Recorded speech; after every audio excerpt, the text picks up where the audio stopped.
Chief of army staff general Asim Munir मुतशद्दिद इंतहा पसंदों के खिलाफ तवाना आवाज़। अमरीकी सेंट्रल कमांड के जरीदे यूनिपाथ का जनरल आसिम मुनीर को शानदार अल्फाज में खराज तहसीन।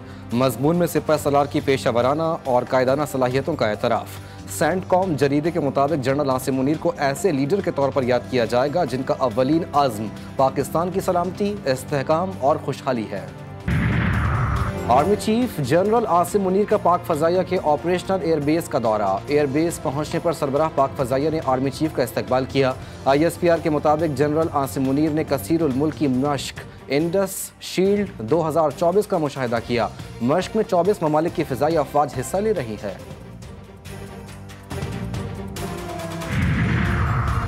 Commander Sri Lanka फ़िज़ाइया air marshal RAUP का दौरा पाकिस्तान। राजा पाकसी की chairman joint chief of staff committee general Sahir Shamshad Mirza से मुलाकात। दो तरफा सिक्योरिटी और दिफाई ताउन बढ़ाने के अज़्म का यादा। दोबारा गिरफ्तारी का खौफ या नई हिकमत अमली, इस्लामाबाद ना लाहौर। बुशरा बीबी वज़ीर आला हाउस पेशावर पहुंच गईं। 9 माह बाद तोशाखाना 2 केस में अहलिया बानी PTI को रिहा किया गया था। साबिक़ खातून अव्वल को पहले उमर अयूब की गाड़ी में बनी गाला रवाना किया गया। कान में तकलीफ के चेकअप के लिए लाहौर निकली, ताहम अचानक प्रोग्राम तब्दील कर दिया। बुशरा बीबी को अटक पुल से खैबर पख्तूनख्वा पुलिस ने प्रोटोकॉल के साथ पेशावर पहुंचाया। मेडिकल टीम आज इस्लामाबाद से पेशावर पहुंचेगी। वज़ीर आला समेत पार्टी के कई दीगर कायदीन से मुलाकातें मुतवक्के। बुशरा बीबी ने बहुत दलेरी के साथ 9 महीने जेल बर्दाश्त किया है, हर किस्म की सख्ती बर्दाश्त की, लेकिन खान साहब और खान साहब के नज़रिए के साथ वो रही। चेयरमैन PTI की बैरिस्टर गौहर की बुशरा बीबी की रिहाई में डील की तरदीद। कहा अगर ऐसा होता तो बुशरा बीबी 9 माह जेल में नहीं होती। तहरीक इंसाफ के तमाम रहनुमाओं पर बनाए गए मुकदमात झूठे और जाली। तमाम रहनुमा जल्द रिहा होंगे। बानी PTI किसी डील के कायल नहीं हैं।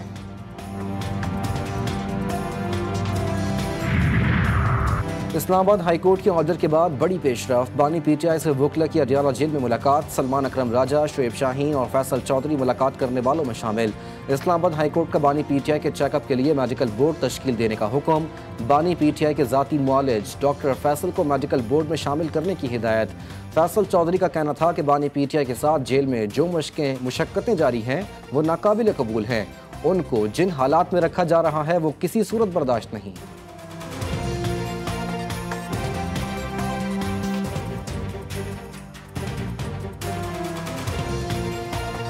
रखा गया है, बिल्कुल नाकाबिले बर्दाश्त है। और जिस तरह से उनके खिलाफ एक सौबतें मुसीबतें की गई हैं, ये नाकाबिले बयान भी हैं और नाकाबिले बर्दाश्त हैं। अलविदा काजी फ़ाइज़ ईसा। खुशामदीद याहिया आफरीदी। मौजूदा chief justice of Pakistan justice Qazi Faez Isa आज ओहदे से सुबुकदोश हो जाएंगे। काजी फ़ाइज़ ईसा के एजाज़ में आज ज़ोहराना भी दिया जाएगा। चीफ जस्टिस काजी फ़ाइज़ ईसा बुनियादी हुकूक की यादगार का दीगर जजेस के साथ इफ्तिताह करेंगे। नौमंतखब chief justice of Pakistan justice Yahya Afridi हफ्ते को अपने ओहदे का हल्फ उठाएंगे। जस्टिस मंसूर अली शाह का एक बार फिर खुसूसी बेंचेस में बैठने से इनकार। चीफ जस्टिस काजी फ़ाइज़ ईसा को खत लिख दिया। लोग हमारे अमाल देख रहे हैं और तारीख कभी मुआफ़ नहीं करती। पहले भी लिखा था तरमीमी ऑर्डिनेंस पर फुल कोर्ट बैठने तक खुसूसी बेंचेस का हिस्सा नहीं बनूंगा। खत में सर थॉमस मोरे का कॉल भी नकल किया गया।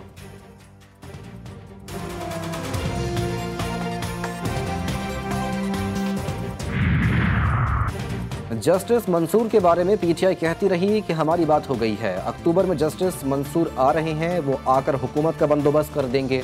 ऐसी बातें किसी की भी साख को नुकसान पहुंचा सकती हैं। वज़ीर आज़म के मुशीर बराए सियासी उमूर राना सनाउल्लाह कहते हैं कि आईनी तरमीम से जस्टिस मंसूर का रास्ता रुका, उसमें हुकूमत का अमल दखल कम और PTI का ज़्यादा है। जमात इस्लामी का भी 26वीं आईनी तरमीम के खिलाफ अदालत जाने का ऐलान। अमीर जमात इस्लामी हाफिज नईमुर रहमान का कहना था कि वकला तहरीक की हिमायत करते हैं। PDM ने मुल्क के अदालती निज़ाम को तबाह कर दिया। तहरीक इंसाफ पर भी सवालात उठा दिए। कहा जब कमेटी में जाना नहीं था तो क्यों नाम दिए। PTI ने सारा मामला ही मशकूक कर दिया।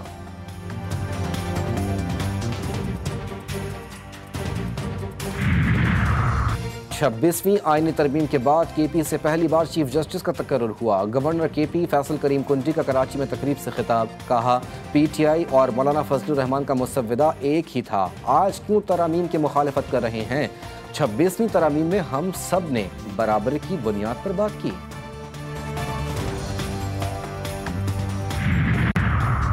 वज़ीर आज़म शहबाज शरीफ ब्यूरोक्रेट्स के गैर मुल्की दौरों पर बरहम। ब्यूरोक्रेट्स के गैर मुल्की तालीमी दौरों पर पाबंदी लगा दी। मैनेजमेंट कोर्सेज के लिए फॉरेन स्टडी टूर्स पर भी पाबंदी। नोटिफिकेशन के मुताबिक नेशनल मैनेजमेंट कोर्सेज के तहत फॉरेन स्टडी टूर फौरी मुअत्तल किए जाएं।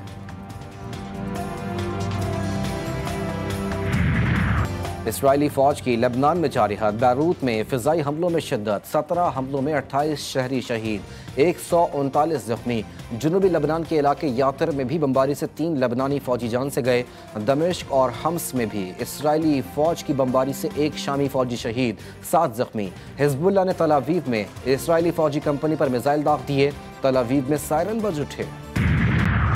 हिजबुल्लाह का सेहोनियों को करारा जवाब। ज़मीनी जंग में 1 हफ्ते के दौरान 70 सेहोनी फौजी हलाक, 600 जख्मी कर दिए। मुख्तलिफ कार्रवाइयों में 28 टैंक, 4 फौजी बुलडोजर, 1 बख्तरबंद गाड़ी और 4 हर्मिस ड्रोन्स तबाह। इसराइल की लेबनान और शिमाली इसराइल में 50 फौजियों के मारे जाने की तस्दीक। कई फौजी अड्डों, तनसीबात और बैरकों को निशाना बनाया गया। इसराइली बर्बरियत से गाजा की ज़मीन लहूलुहान। स्कूलों, अस्पतालों और पनाह गुज़ीन कैंपों पर हमलों में मजीद 37 अफराद शहीद, मुतादिद जख्मी। लाखों फ़लस्तीनियों को नकल मकानी की धमकियाँ। गाजा में पोलियो मुहिम का दूसरा मरहला मुलतवी। इसराइली फ़ौजी ने 11 साला बच्चे को गोली मारकर शहीद कर दिया। इमदादी कार्रवाइयाँ भी मुमकिन न रहीं। CTD पंजाब और पुलिस की मियांवाली में मुश्तरका कार्रवाई। थाना मकड़वाल के पहाड़ी इलाके मला खेल में 10 से 15 दहशतगर्दों की मौजूदगी की इत्तला पर खुफिया ऑपरेशन। CTD के मुताबिक शदीद फायरिंग के तबादले में 10 खारजी मारे गए। एक और मजलूम खानदान इंसाफ का मुंतजिर। कराची में डाकुओं का निशाना बनने वाले फरहान के कातिल अब भी आज़ाद। 2 रोज़ कबल डकैती मज़ाहमत पर कातिल होने वाले फरहान का मुकदमा ताहाल दर्ज न हो सका। पुलिस का कहना है कि जाए वुकुआ से फरहान का मोबाइल फ़ोन मिल गया। एहसानाबाद में बीवी के जेवर बेचकर बीमार बेटी के इलाज के लिए पैसे लाने वाले 35 साला मकतूल फरहान को डकैती मज़ाहमत पर कातिल कर दिया गया था। औरंगी टाउन में खातून और बच्चों को जख्मी करने के केस में अहम पेशरफ्त। मुलजिम खातून का मामूजाद निकला। शोहर की मुद्दत में वाक़े का मुकदमा दर्ज। मुलजिम ताहाल गिरफ्तार न हो सका। मुद्दई मुकदमा के मुताबिक बीवी ने बताया कि मामूजाद समीर घर आया था। उसने अहलिया से ज्यादती की कोशिश की। मज़ाहमत पर अहलिया और बेटे को सर पर इस्तरी मारकर जख्मी कर दिया। बेटा जख्मों की ताब न लाते हुए चल बसा।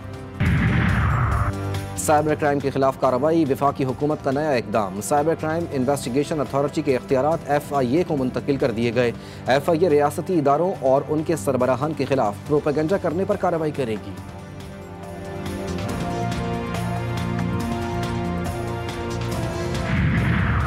नेपरा ने बिजली 86 पैसे फी यूनिट सस्ती कर दी। कमी अगस्त की माहाना फ्यूल एडजस्टमेंट की मद में की गई। नेपरा एलानिया के मुताबिक कमी का रिलीफ बिजली सारिफीन को अक्टूबर के बिलों में दिया जाएगा। जिन सारिफीन को बिल जारी हो चुके उन्हें ये रिलीफ नवंबर के बिलों में मिलेगा। रावलपिंडी टेस्ट में भी स्पिनर्स का जादू चल गया। साजिद खान और नुमान अली ने इंग्लिश बैटिंग का भरकस निकाल दिया। इंग्लैंड की टीम पहली इनिंग्स में 267 रन पर ढेर। बैन डकेट और जैमी स्मिथ ने निस्फ सेंचुरियां स्कोर की। साजिद खान ने 6, नुमान अली ने 3, जाहिद महमूद ने 1 विकेट हासिल की। कौमी टीम आज 73 रन 3 खिलाड़ी आउट पर पहली इनिंग्स का आगाज करेगी।